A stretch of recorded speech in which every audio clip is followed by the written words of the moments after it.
Hey, look, man. Listen, we bully Drake, and hey, this is proof that sometimes it's okay to get bullied. Yo. We are ill-advised wise guys.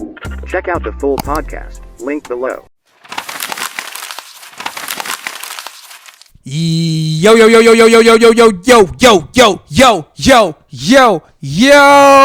the ill-advised wise guys. Your boy Drake. I'm my boy QDZ from Ratings Game Music in the his house.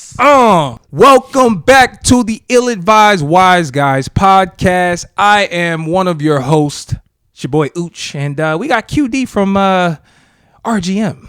Yes, sir. This is episode 155. 155. Shout out to the gang. We appreciate y'all for pulling up. If you're new here, stay a while. And if you've been here before, just stay even longer. You know, thank you guys for, subscribing to our podcast on all the platforms, and shout out to y'all, man. Y'all are, we're almost at 1K subscribers.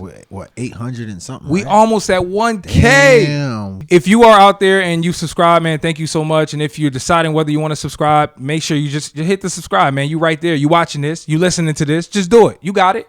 We got a jam-packed show for you guys. Bunch of topics on the docket.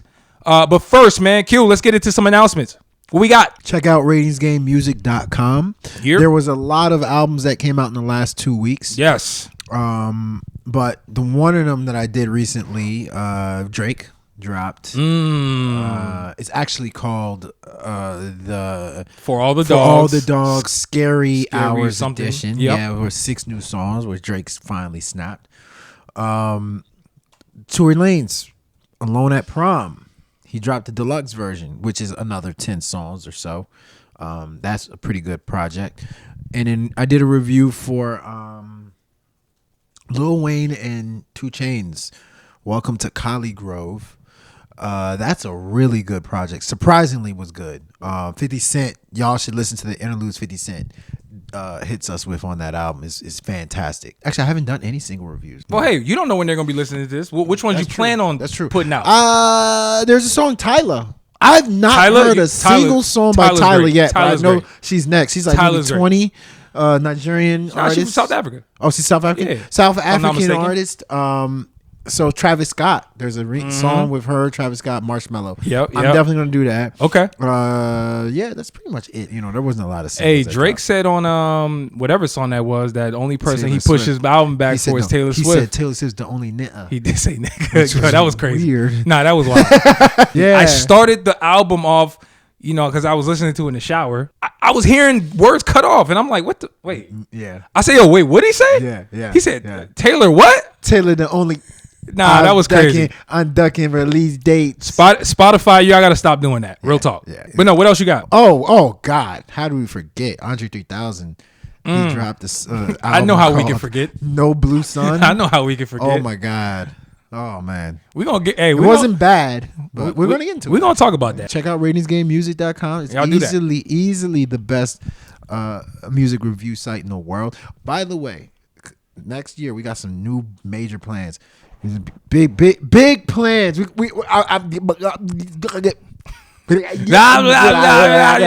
to some podcast stuff. Y'all make sure to tap into Zero Skips the playlist. Indie artists, rising talent from all around the world. You guys may or may not have ever heard before. We added a few songs this week. We're adding more songs before this episode drops. If you're a new artist, I have to say this all the time, and you want to get on this playlist, email us, illadvisedwiseguys@gmail.com, and we will decide whether your music fits within what we're trying to do. And what's cool is people are continuing to follow the playlist.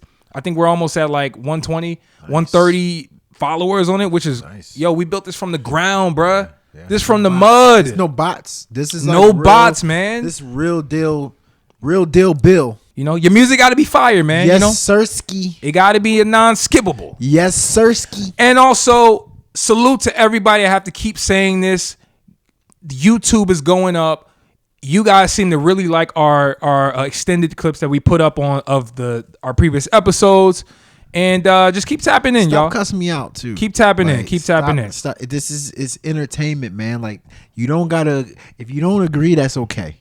but you don't got to demand me. Salute to everybody out there, man. Let's get to some of these topics. Yes, sir. On this episode, man, first and foremost, there's been too much. Yo, what is up with everybody dropping all these albums before the year ends, man? Yeah.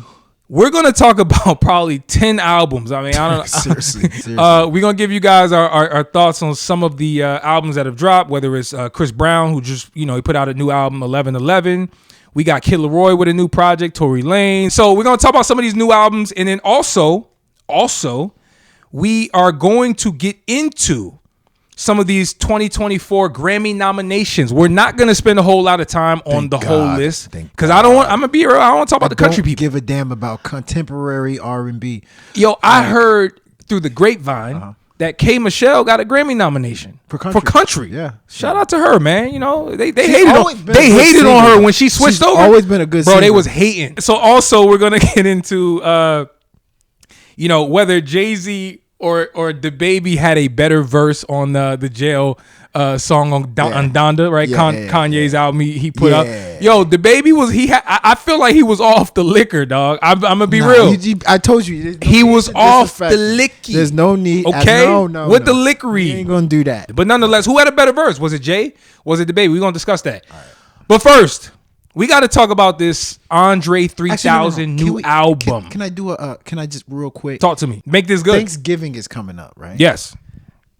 Before we get to the serious hip hop stuff, what is the best Thanksgiving dish? Like this is something that's been bothering me for years, right?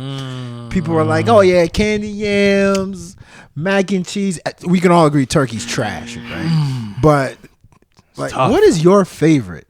There's candy yams, mac and cheese, potato salad. Yeah. Potato salad. Potato salad. You got the dressing. You got the rolls. Collard greens. The gravy with the mashed potatoes. Collard greens. Maybe the cranberry sauce with the. Cranberry sauce. I'm probably gonna go a little left field. I agree with you though. I agree with you on the turkey, man. Come on, nobody cares about that. Turkey sucks. Get out of here. Turkey's bad. For me, dressing / stuffing. That's one of the highlights for me. To me, the meal, that plate, don't align right if I do not have that on there. I'm gonna be real with you. So you can't have Thanksgiving without stuffing. I can't. Wow. If that's not there, that whole feast is not complete, in my opinion. Do you put the cranberry sauce on the stuffing? No way. It's not supposed to touch. Oh, it's not? Hell no. Cranberry sauce for the turkey. No, cranberry sauce goes on the stuffing. I will never do that. Who does that? Huh? I never did that. I thought that was common knowledge. I don't eat stuffing. Nah, that's you. So maybe I don't eat stuffing. I don't eat. They got the soft onions on there. So how do you know if you don't eat it? Because I've seen people eat it. But how you know that's a thing though? Maybe it's just what they did. Maybe it's what they did. Maybe okay. I thought that. What about you? What about you? Okay. How about you? What do you think? Clearly, mac and cheese, baked mac and cheese. Anything else is uncivilized. Okay. And then a close second honorary mention. Collard greens, man. Like collard greens. You gotta have the greens. Nah, you're right. My second would definitely be the mac and cheese. No, it would be the mac and cheese. It would be mac and cheese. Baked mac and cheese is you gotta have that. You have to have that. What do you guys? I'm curious now. Yeah, I'm curious now. What do y'all eat? What's the number one? What makes that meal complete? You have to have it. Now let's get into it though, man. First topic: has Andre 3000 had a disappointing career? I get it, guys. Y'all are probably going to be offended by the mere idea of the question, right? It might be blasphemous to some. However, let's get into it. Legendary rapper, part of a legendary group, an outcast. We don't got to spend much time on that. Like, let's be real. That speaks for itself.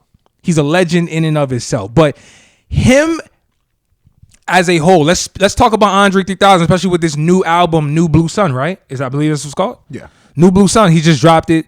He said, I ain't gonna rap for y'all. Y'all don't deserve it. I'm gonna give y'all some flutes. All right? I'm gonna show y'all my flute game. And he dropped a new album. It's essentially food for thought, I think, for a lot of people. Some people maybe need some of this. Some people don't want to hear it. They want to hear him rap. But in general, man, you feel like his career is complete? Do you feel like he needs to do more at this point to kind of maybe push his career forward a little bit more? Has he had a disappointing career? Essentially is the question. Yeah. I mean, what? Wait a second. The word disappointing, right? Disappointing means it's not what you expected it to be, right? Okay. And let's be real. Like, after, Outkast dropped Speaker Box and The Love Below, right? Which was in 2004, right? Yep. I was expecting to hear at least another solo Andre 3000 project. Can you believe that? We never got another solo rap project from Andre 3000 in 19 years. That has to mean something, because The Love Below was amazing. We're talking Prototype. We're talking Hey Ya. Roses is actually his song. Big Boy is on that, but that's actually on The Love Below, right? Yeah, you're right. And I just thought he was a superstar. Yeah. And this is not the case where, something tragic happened. This is not the case where, it seemed like he had a super busy schedule. This is not the case even where, he didn't like rapping anymore. He just hasn't given us a rap album. He just haven't given us what we wanted. That has to mean his career has been disappointing. Is he a bad rapper? Absolutely not. He's not a bad rapper. Like, he's an excellent rapper. Of course he is. For him to say he did not Exceptional. feel like rapping, okay, I understand you don't feel like rapping, and you said the term that he mentioned that I'm too old. What am I going to be talking about? Right. Okay, then why didn't you drop in 2007? Okay, why didn't you drop in 2010? Why didn't you drop in 2012?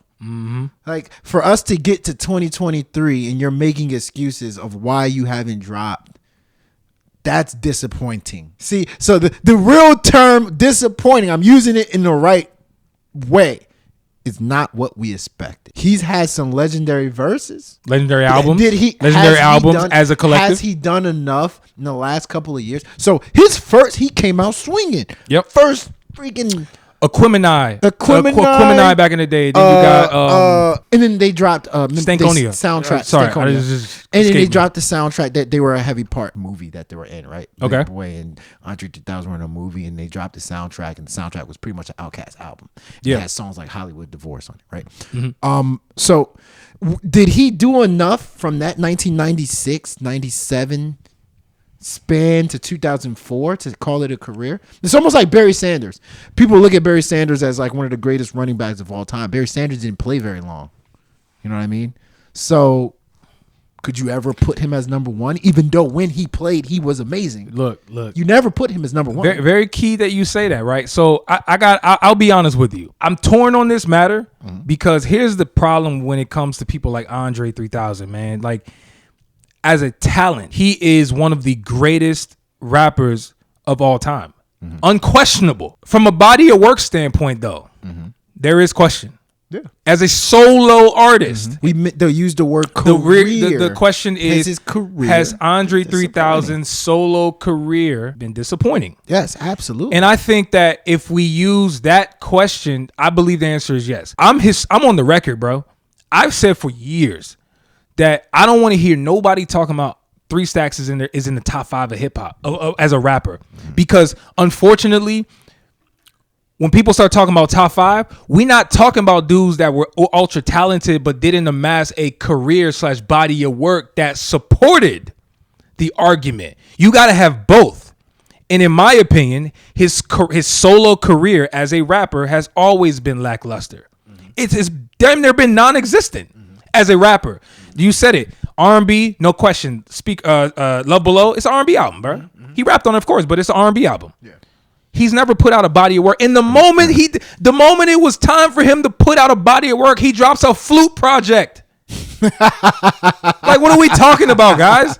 That's a disappointing career. Like, what are we talking? Yo, hey, listen, disappointing. Andre 3000. Not bad. Yo, I want to be clear. I listen to the music that he put up, the type of stuff he put on, them sounds. I listen to that type of stuff when I'm working, when I'm trying to focus. This fire for that particular purpose. But let's be honest, man. Yo, you're a rapper, bro. He's a rapper. Why are we not getting raps from him? Because at this stage in his life, this is a whole nother topic. People don't respect rap. They think it's just. You think he's too bougie? He's too bougie. He doesn't And you can feel that way. That's completely fine. That's your prerogative.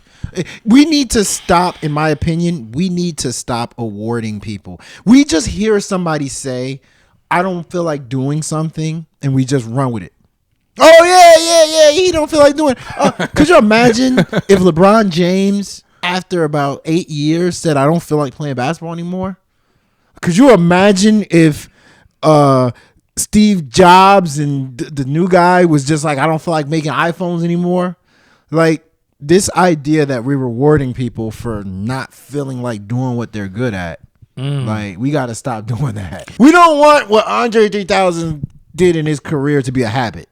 Let's be real. I love Andre, but like, this cannot be a habit. Hey, listen, I support anyone's idea to move how you want to move. Have the career that you want. Like here's the thing.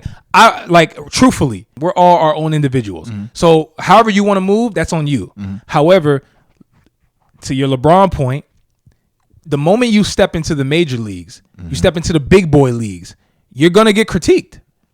Well, we supposed to take it easy on you? We supposed to coddle you because what? You decided you didn't want to drop it? No, we can evaluate your body of work and be real and say, hey, yeah, your solo career as a rapper was not what it should have been based on his talent. Disappointing is the perfect. But let's be honest, the man is a legend. We don't have to discuss that part. He's a legend for what he did in Outkast. It's unquestionable. If Andre 3000 put out more work, he could have easily fallen as the best rapper of all time. 100%. If Andre 3000's catalog was as extensive as these other guys' catalog, he could have been the best. He would have surpassed. He would have been the best rapper of all time. Conceptually. Think about that. His artistic approach mixed with his rhyming ability. Mixed with everything that he brings to the table. He was going to tells you he is the greatest possible rapper of all time. And the fact that we are sitting here saying what you said, where you say, yo, he's not qualified to even be on the top 5 list. Respectfully. That's disappointing. Respectfully. That is absolutely disappointing. Maybe he'll feel like rapping eventually. I don't know. Hey, man, I listen. doubt it. I don't know. After that Elliott Wilson Rap Radar and B. Dot interview, I don't think so. Because if he's talking about, if he's talking about at 50 years old or however old he is, I don't know what I should be rapping about. I don't think fans, that's my problem. It's cap though. No, it's cap. You know why it's cap? No. He's capping, and what he's saying is nonsense, because guess what? What he doesn't understand is that there are people who've aged with him over time. We're all getting older. What do you mean you don't know what to rap about? No, even what are you talking about? There's an audience for what he has to say. People want to hear what he has to say. What's cap is also, he dropped one of the best verses of his career on that Kanye song that came out a year or two. Yeah, on Dante. Yeah. This is one of the best rap verses I've heard in a while. So he was rapping then. Well, we don't know when that was recorded. In reality, come on, that might have been recorded 10 years ago. Fine. Why did you drop an album 10 years ago? 3 Stacks is a mystery to, I think, most people. He's an enigma. We're gonna see, man, because I'm disappointed by this release, man. I don't want to hear it. Respectfully, respectfully, dog. This is the last thing I'll say. I'm tired of people on Twitter trying to act like this is, what y'all know about this? I know about it. I just don't want to listen to it. I know about it. Like, it's flutes. We've all heard, this is planetarium music. It's the Hood Fantasia. Next topic. Let's get into some of these new albums, man. Real quick. I'll list a couple out. Maybe you list a couple out. We'll just give our quick opinions on what we thought of these projects. So, Drizzy just dropped a new project. I guess you can call it EP. I don't know what to call this, man. What is it, a deluxe? What is this?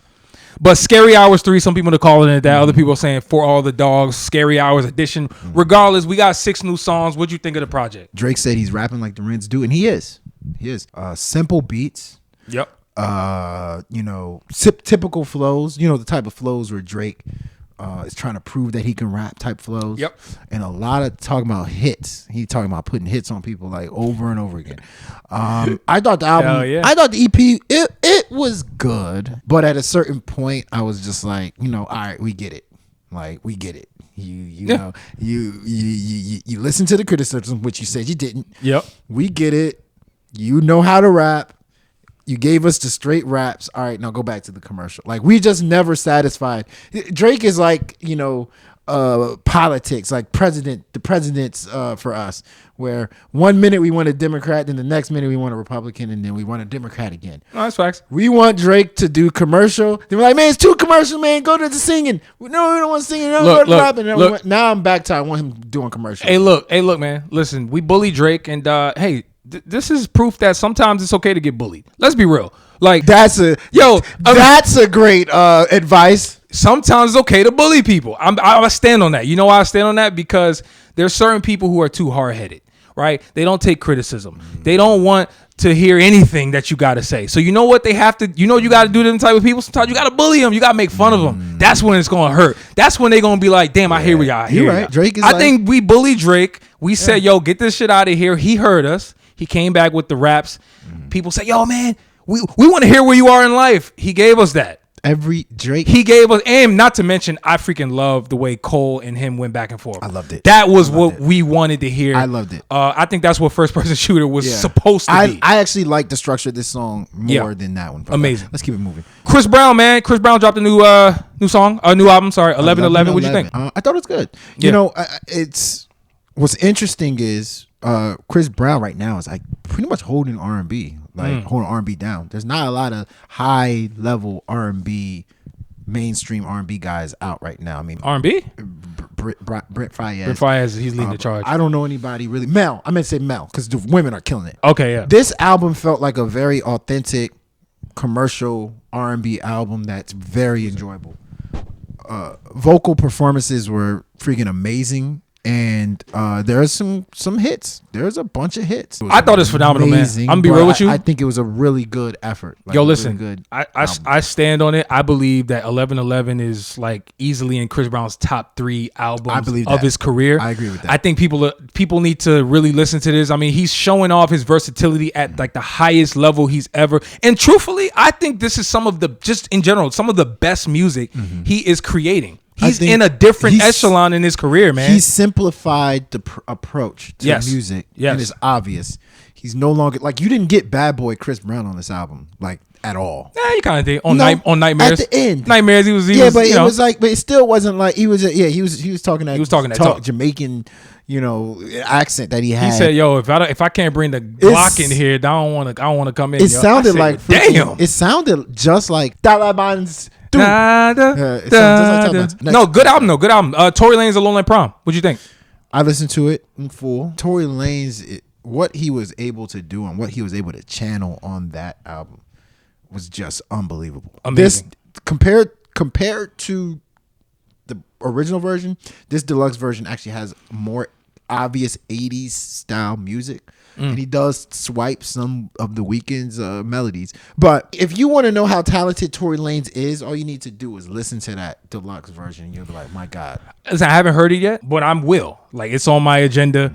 I heard the first Alone at Prom. I remember we had a whole convo about that when it dropped, and I said, yo, dog. Actually, I remember hyping it up to you before it dropped. I said, yo, dog, Tory about to drop this retro album. Yo, he's about to F it up, man. You did. In a good way, of course. And I'm going to listen to this, and I'm sure he delivered, because when does he not? Don't think because he in jail now that this music wasn't done when he was in the musical bag. Yeah, I'm sure he finished his project 3 years ago. Kid LAROI, man. Kid LAROI, man. Put respect on this guy's name by saying he's growing up. Right. He's growing up. But no, he dropped the project. The First Time is the name of the project. What'd you think? What's so funny about rating certain projects is that, you can think something is good, but then there's certain elements about it that's not great. Like, so I think his vocal performances on the project are amazing. I think he has a great voice. Like when you're talking about like that alternative pop, alternative hip hop, whatever you want to call it, genre, he has one of the best voices in my opinion in that. But he really experiments like hell on this album. Like different sounds, different melodies, different just different type of beats that he does his work over. Like it's very, very good. And there are some songs that I think are legendary good. But this kind of felt like a demo tape. Do you know this is actually his debut project?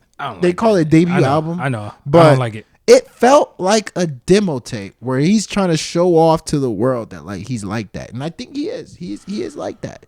But I would probably like to hear a little more a album with like a more consistent sound as opposed to like a hodgepodge of like a bunch of different sounds. No, I get you. I think there's some incredible records on this project. Debut is ridiculous to call it, in my opinion, but I get it. Some label lingo. Who cares? What is he dropped like 4 albums so far? He dropped like, bro, he dropped like F Love 4. 1, dog. F Love 2, F Love 3. Yeah, come on, man. Stop F Love Reloaded. Yeah. Like, yeah. So, some songs on there, like for example, Bleed, I really love. Really love The Kids Are Growing Up. You know, I mean, there's some joints on here. But I agree. I think overall it wasn't great because of the inconsistency and kind of like what he was trying, like what the approach, like the cohesiveness. I hate using that word because it's so overused. But that was a problem on this joint. And he's clearly trying to go pop, if you will. This is like the most obvious attempt to go pop, and I get it. Like, he's white, he's Australian. They're gonna market him in this way. Yeah, he started out as rap. We ain't got to get into that whole discussion, but like, I see what they're doing with it, and I don't like it. But I see what they're doing. Yeah, and I'm not mad at them. Rick Ross and Meek. Ooh, too good to be true. I hate that title. Yeah, I mean, listen, the album is okay. I mean, it's cool. Nothing crazy. Would it be good if it came out in 2013? Yo, that's crazy. No, if it came out in 2013, it would be considered a classic. Who is this Meek Mill guy? This album has like 4 songs that I think are really good. Other than that, like, this is like throwaway raps. This sounds like dudes kind of went into it making a mixtape. Hey, there's a lot of songs that have no direction. Yes. And so you can kind of tell it kind of sounds like a mixtape. I agree. So at the end of the day, I don't know, man. I really have no like strong opinions on it. I agree with that. I'm glad they pieced it up though. It's cool. I love that they pieced it up. I like seeing these two dudes together. I like it. I didn't and I like that Wale was on the project too. Yeah, Wale was on the project. I didn't love that song. I don't think he was on the song with Meek Mill. But 2 glaring things I'll say about the album is that Rick Ross sounded tired on the album. He just didn't sound enthusiastic. He didn't feel like he didn't sound like. Yo, his raps weren't hitting. Even though for the most part, they were not hitting. It was not hitting. I thought I was tripping, I swear. And the thing is, I know for a fact he didn't come out and say it, but I know for a fact that was his album, and Meek Mill decided to hop on it because the songs were all like Rick Ross centric. Yeah, that's one. And then 2, the biggest thing that just heartened me was their chemistry's gone. Rick Ross and Meek Mill's chemistry when they were coming out with "I'm a Boss" and all that them songs, fantastic the way they were feeding off each other. The chemistry in this album is just not there to me. Those are the 2 glaring things. But other than that, it was refreshing hearing 2 dudes just straight rap over beats that were hard as hell. Like, that was refreshing. Yeah, it's a refreshing album. I mean, I agree with what you're saying for the most part. I will say they show glimpses of chemistry, like Above the Law with Tiana Taylor was. I thought like their dynamic on that particular production made sense. Also, Iconic. Listen to Iconic again. That to me, you'll see the chemistry. That will remind you of what Maybe they I'll listen were. To it again. I wanted to hear your take on Kodak Black When I Was Dead album. You sure? You sure you want to hear my thoughts? Trash. This is one of the few times where I feel confident and I'm unapologetic about saying something is trash. Because a lot of times we use these words and like we be exaggerating. It's like, hey, it's mid. No, this is not good music. I don't have a contest. We expect more from you, Kodak. Next topic. We're gonna talk about the Grammy Awards. All right, let's do it. Do you want to do album of the year? Let's do album first. Let's do album of the year too. Let's do album of the year as well. Album of the year nominees. Janelle Monáe's in there. Surprising. For The Age of Pleasure, which is pretty interesting. I like that. It's a good album. It's a good album. Taylor Swift, Midnight's, SOS, SZA, Endless Summer Vacation, Miley Cyrus, The Record, Boy Genius, World Music Radio, John Batiste, Olivia Rodrigo, Guts. Listen, I have to be real with you on album of the year. I gotta win that. Yes, I'm black, and I probably I was going there, but I was going there. Half them projects I didn't hear. And listen, I get it. We're in a different world. We're black. But hey, listen, I do like pop music as well. But I got to be real with you. Miley Cyrus over SZA? I don't know if I can make that argument. She had a great year. She had a great album. I get it. Yeah. But I don't know if I would put SZA below her. Taylor Swift probably got to get a little nod there. Taylor Swift is probably going to win it. But SZA, to the real ones. Put it like this. They I know want SZA to win. SOS. I want SZA to win. Best R&B performance. So Summer Too Hot, Chris Brown. Okay.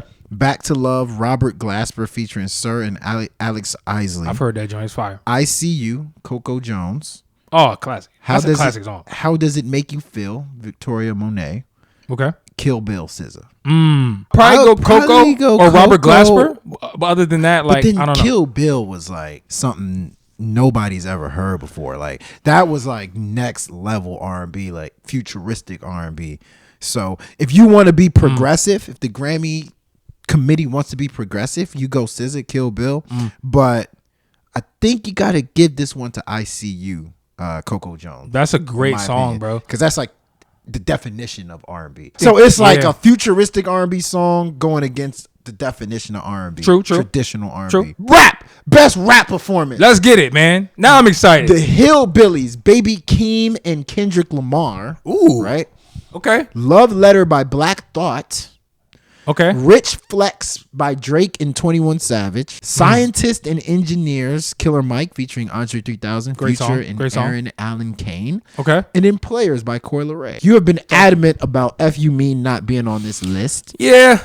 I got to be real with you. Before I even give who I think is going to win, like, to me, Gunna deserves Best Rap Performance nomination. The year he had with that song, even if you don't want to say the album was amazing, I'm not going to debate with y'all, even though I think it was pretty good.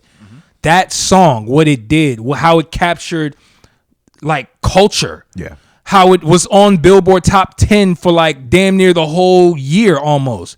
How could you dare not acknowledge that type of song? Like, I don't understand that. Especially when you got Killer Mike's Scientist and Engineer, which is a great song. But come on, man. Knock it off. I'm okay with Knock it off. I'm okay with Killer Mike getting a Grammy nomination for Michael, because it really was phenomenal in that manner. Yeah. So that's a little pet peeve of mine, but nonetheless, for that particular category, man, I might have Players, to go. Rich Flex. The Hillbillies should not be. I might have. Absolutely should not be on here. It's crazy. The I might. Hillbillies was a Lucy. You know they love. Just- you know they love to they be on love his Johnson, Kendrick. bro. It's crazy. Yeah. I might have to go Drake and 21. Rich Flex? I do. Like, it's just too. It's too good. Rich Flex. It's too good. But my sleeper second would be Kid LAROI Players. If you say which one I think should win, Okay. it should be Players. It should win.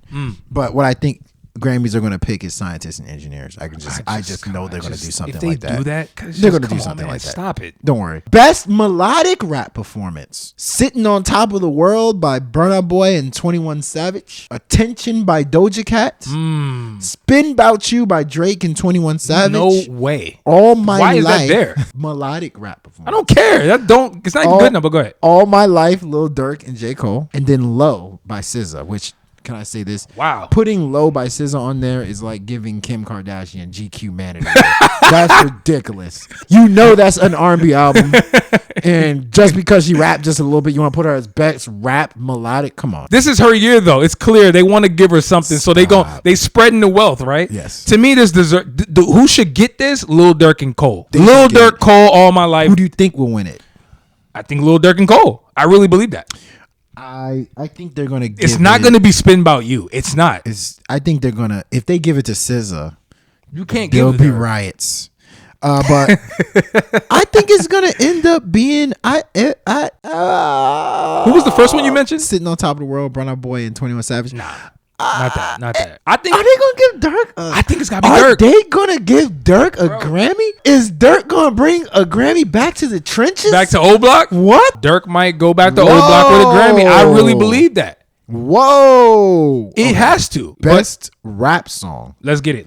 Attention by Doja Cat. Okay. Barbie World, Nicki Minaj and Ice Spice. Actually, I lied. I have to go back. They're gonna give it to Doja Cat. I have to say Nah, that I last don't one. think so. They're gonna Even give though it- I like that song. They're gonna give it to I Doja like Cat. Attention a lot. Just Wanna Rock. What? Just Wanna Rock? No, perform rap. Just Wanna Rock by Lil Uzi Vert. Rich Flex. And this damn Scientists and Engineers. I'm telling you, man, they hyping that song too much, This man. got to go to. It's this ridiculous, gotta go to dog. Just Wanna Rock. Has to go to Just Wanna Rock. What do I think they'll give it to? I think they're gonna actually do right and give it to Just Wanna Rock. I think they're gonna actually give it to I think Doja gonna steal that, man. They want to give Doja Cat one, dog. I'm telling you, man. It's gonna be that. Now, who do I think should win it? Just Wanna Rock, Lil Uzi. I agree, but I just don't think he'll win it. I think they're gonna do right. Last album, but not least, let's get it. Best rap album: Her Loss by Drake and 21 Savage, Michael by Killer Mike, Heroes and Villains by Metro Boomin, King's Disease 3 by Nas, Utopia by Travis Scott. Who do I think is gonna win? Whoa! And who do I think That's a tough one. it? This is a tough one. This to me is one. This is the toughest. This is the toughest category. I think they're gonna give it to Killer Mike. Michael's gonna win, but who do I think deserves to win this? Probably Utopia. I think Utopia, as much as I don't really care for Utopia, I actually don't like Utopia. Newsflash, I don't like Utopia. I don't love it. I'll say that. But I like it. It was an album that I think pushed hip hop forward. It was the most important album. Like, and you talking about important. All these albums are great, but none was more important than Utopia. And I do think it delivered in terms of epic proportions. Killer Mike's album was really, really, really good, solid, powerful hip hop album. In these situations, they tend to lean towards powerful. And I think it's going to go to Killer Mike. I think there's an argument that could be made with a lot of these wins. This is why I say I think this tough. The only one I wouldn't say should be on here, and respectfully, is King's Disease 3. I get it. Nas, legendary run this second part of his career. Yeah. I got to be real. King's Disease 3 is not even that. In the ranking of the Magics and King's Disease, King's Disease 3 is damn near at the bottom. In terms of even that particular crop of his catalog he's had. But nonetheless, I wouldn't even consider that as a win. That's not going to win. There's an argument that could be made for Her Loss, legit. There's an argument that could be made for Travis Scott.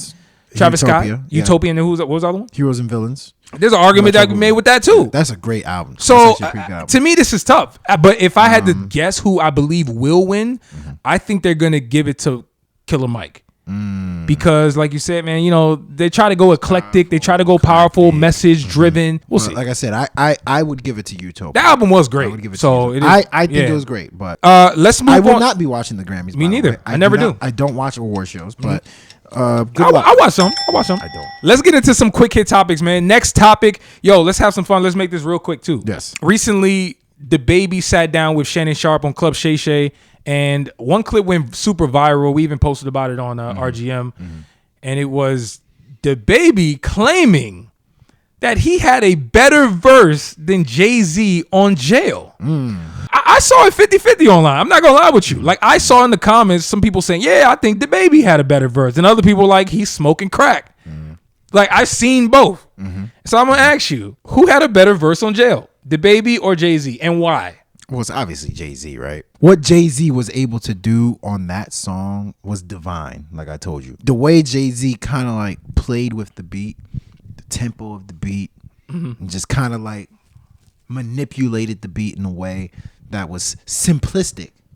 See, too many people hear the word simplistic and think that doesn't mean good. Simplistic a lot of times actually brings out the power in your words. And I thought that in this particular song, which had a pretty unorthodox beat, Jay-Z used a simplistic style of rapping that made his every single word matter and powerful. Now, I'm not with the people that are trashing DaBaby because I thought DaBaby had a very, very good verse. Definitely. A+ verse, actually.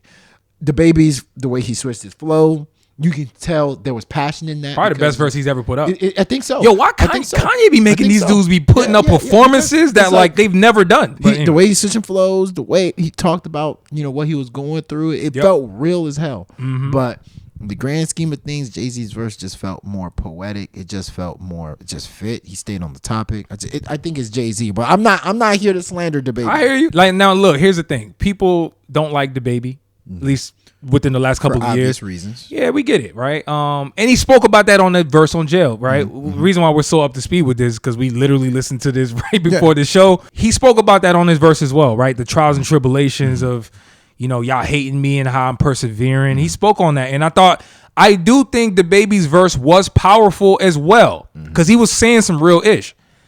However, this is not close, guys. Like, it's not close.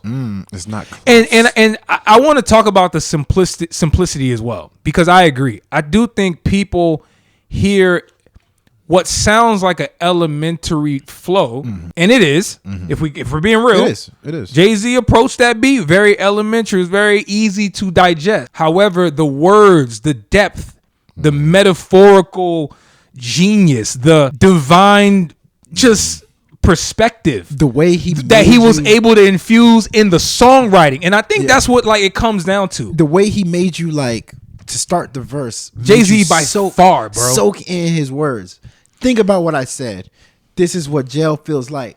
Soak in. Let that soak in. Made in the image of God. That's a selfie. You know, it just hit. It's just let these words soak in, and like not everybody can pull that off, right? Most people can't. That's why he's one of the greatest, if not the greatest. You know, he was able to pull that off, and I think that's why that verse. I'm not gonna say it's not close, but it's Jay-Z for like divine reasons. I get it. Listen.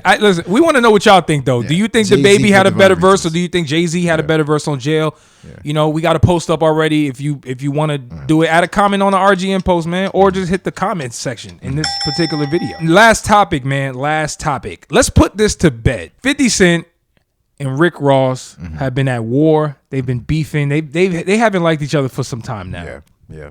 We probably talking about 15 years. Damn, 15? It's been about 15 years. Bro, Deep in the Rock came out 08, right? Yeah, you're right. Bro, this is a while. This is a while, bro. And so recently Rick Ross sat down with, I believe it was Speedy Mormon on Complex, and he has some, he always taking shots at 50.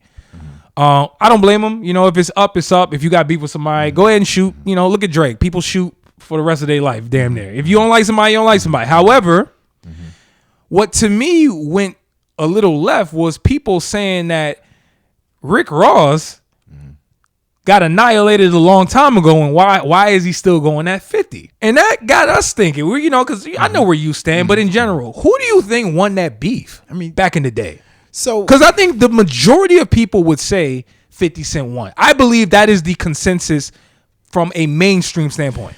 That's what I believe. Well, I think. But is there more to it than that? I gave a response to somebody online because I was getting shredded online because I said Rick Ross. This is one of the only beefs I think 50 Cent lost, right? I got shredded online. How did he lose the beef? He smashed his baby mama. Right. He called him out for being a cop. And I was just like, and then people started getting angry, calling me a snitch. They were like, you a snitch. You're a snitch. Wait, how are you a snitch? I'm like, what? How am I a snitch? You must be a rat. I was like, what? This doesn't even have nothing to do with the context. So for me, I said, one of the comments I made was, it depends on what you put weight on. Those antics, 50 Cent killed them with the antics, for sure. The antics of the baby mama, oh yeah, that was crazy. Yeah. Legendary antics. It wasn't It's even never close. been done before. But for me, I put way more weight on like what was done on Wax and the comments people made. And I thought Rick Ross on Wax, this records he had, I think he had a Mafia Music remix with Ja Rule and Game and all these people. Just like Cold-Blooded on Deeper Than Rap, he throws some shots at 50 Cent. One thing everybody kept saying was 50 Cent won the beef, but Rick Ross was making better music. And that's absolutely true. But to me, that's what I put more weight on. Like, at the time, was the disses stronger? I said this before, and I'll say it again. Go ahead. You got to give credit for the fact that Rick Ross is still who he is, even though he was exposed as a CO. 100%. And he was, he has the moniker of a drug dealer, which is just bad, right? He stole it. Right? Yeah. The real Rick Ross hates Rick Ross the rapper. Exactly, right? Still to this day. Isn't that crazy? Yeah. Sorry, side note, the show Snowfall is allegedly about Rick Ross. If I'm not mistaken, you guys correct me if I'm wrong. Interesting. But that's what I heard. Side note. And, the baby mama thing, which, I'll never touch anything like that. But, you look at all that stuff, he was unscathed by all that. Like, obviously, the CO stuff, people still bring it up, but it's like, he still had a very successful career, maybe more successful than Andre 3000. Yo, now see, I'm just joking. I'm just trolling. You're wilding right now. I mean, Rick Ross, after all that controversy, he elevated. He got more popular after all the controversy. So he took 50 Cent's clout and used it against him. That to me is a W. Listen, you're right. I have to say this though. I don't think people put enough emphasis and stock into how important and how pivotal just making great music can be. Because everything you said about Rick Ross and what he did and how he persevered and he got through the CEO allegations and this, that, and the third, all of that's true. But what propelled him, which by the way, my stance is I think Rick Ross actually won this beef. Rick Ross won the beef. And it's because of this point. When you come out on top, when you are aimed at and the person is aiming to kill and they can't kill you because your music is so phenomenal, you didn't lose. Look at what's happening right now with Gunna. Everybody wants to say how Gunna ratted, and hey, maybe all that's true. Just like, hey, Rick Ross was a CEO. Exactly. This is not a debate. The question is who comes out on top at the end of the day. And what Gunna is doing, he is showing that when you put out music that actually affects people in a positive manner, nobody cares about all this other extra stuff. And so I think that truthfully, deep down, I think most people want good music. Most people are willing to put aside the BS, the shenanigans, when they hear good music. I think Rick Ross was able to prove that. He's one of the few people that was able to prove, like, when you're in controversy, good music solves it all. Now, don't get me wrong. Did he look crazy when his baby mom was doing a porno with one of 50 Cent's man? Yes. Yeah. Did he look crazy when he has that infamous picture of him as a CEO looking at the photo? It looks wild, especially with the persona that he has shaped. I'm with y'all on that. Like, there's no debate. But we're talking about who won the beef. We're talking about a back and forth between two men. I think Rick Ross was able to prove at the end of the day, bro, like he dropped deep in the rap. Everything he's put out since that time, he went up deep in the rap. One of his better lyrical albums. People started respecting him as a lyricist at that point. They said, hold on now, like, this guy's pen is crazy. Teflon Don. And you name his catalog. His catalog is insane. People forget. Matter of fact, I have to say this too. Sorry, real quick. I hate to shoot shots at 50 Cent because 50's my guy. I love 50. Let's be real, man. Who's had a better catalog? It's clearly Rick Ross. It's not even close, actually, in my opinion. It's not close, but go ahead. I was going to say what was major detrimental to me was, remember Rick Ross did a song with Dre, Dr. Dre. It was like Dr. Dre knew Rick Ross is too hot. I got to Dre and Jay-Z on the same song. Like, to me, stuff like that, like, y'all can have all the, because y'all want the, like, they like the salaciousness, they like the shenanigans, bro, crazy shenanigans and antics. That's cool, and that stuff works, like, too, by the way, most of the time. But, like, if we being real, Rick Ross was able to have a great career after and actually keep getting higher, like you mentioned. So that's me, and I know a lot of people yeah. We're gonna get killed for this. Let's be real. We're gonna get killed for this. And I like 50 Cent. Some people thought it was clearly over once the whole baby mama porno came out. My issue with that, anybody can do that. That's not true. Anybody can do it. No, anybody cannot pull that off. Anybody can do something like that. How about that? Anybody can be. You don't got to be a great rapper. Fair enough. You don't got to be like. There's strategy to that. That's just like, I want to be disrespectful. There is strategy with the songs you making, how you're trying to elevate your career. You know what it is, and this is the last thing I'll say. You know, there's a lot of validity that I think is in place when people compare what 50 Cent has done when he's in beef to what 6ix9ine has done. Right, marketing genius. There was and I think that, like, for example, when 6ix9ine was going back and forth with Chief Keef, he got his baby mom in the play. He took his baby mom shopping, took her to Gucci. So would you say these are antics? Are folks going to say 6ix9ine won that beef? A lot of people think. See, that's the backwards thing. The backwards thinking is that when the backwards thinking is when people see outrageous shenanigans, they think that's a W. To me, I get it. I get how that's embarrassing and it can expose a lot of things, but Chief Keef is a legend. Listen, I have to say this. Chief Keef, at the end of the day, I don't care what you think of his music. Of course, he's no Jay-Z, but the impact musically, he was able to, I think, mark on rap, drill, what that ended up being. He will be remembered forever as for his music. 6ix9ine won't. Exactly. The antics. 6ix9ine won't. The antics can only go so far, and I just wish that's what people. That's why I don't put that much stock on that. But I get it. Yeah, You know, I get it. You guys are gonna cuss us out, but it's cool. I get it. It's with love. Hopefully, you cuss us out with love. Stop. Yo, we reached the end of the show, man. I hope you guys made it this far. If you have, hit that subscribe button if you're watching this on YouTube. And if you're listening to this on Spotify or Apple Podcasts, subscribe as well, man. This is possibly, like I said, the second to last episode of the 2023 year. We're almost there, guys. I got a goal for us. Oh, here we go. Got a goal for us. Let's try to hit 1,000 subscribs by the end of the year. On YouTube. I know a person that'll do that. Help us do that. Stop talking to the bots, bro. That's your problem. Organic subscribers, guys. Hey, can y'all get us there? I think that'd be a cool goal for us. I think so. Let's go into the new year with 1K. Let's do it. 1K. As always, if you're giving advice, just make sure that thing is ill. Bow.